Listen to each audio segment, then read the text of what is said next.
কর্মীদের প্রতি আহ্বান জানিয়ে বলতে চাই, আপনারা জনগণের কাছে যান, তাদের প্রত্যাশা জানার চেষ্টা করুন, তাদের প্রত্যাশা বোঝার চেষ্টা করুন, জনগণের মন জয় করুন। কারণ জনগণই বিএনপির সকল রাজনৈতিক ক্ষমতার উৎস। প্রিয় দেশবাসী, প্রিয় সমাবেশ, প্রিয় ভাই বোনেরা, এবার আমি আপনাদের সামনে একটি ছোট্ট স্লোগান তুলে ধরতে চাই। মন দিয়ে দয়া করে সবাই শুনবেন।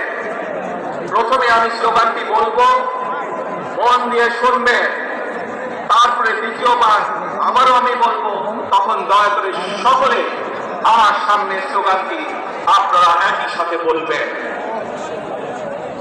দিল্লি নয়, দিল্লি নয়, নয় অন্য কোন দেশ, সবার আগে বাংলাদেশ।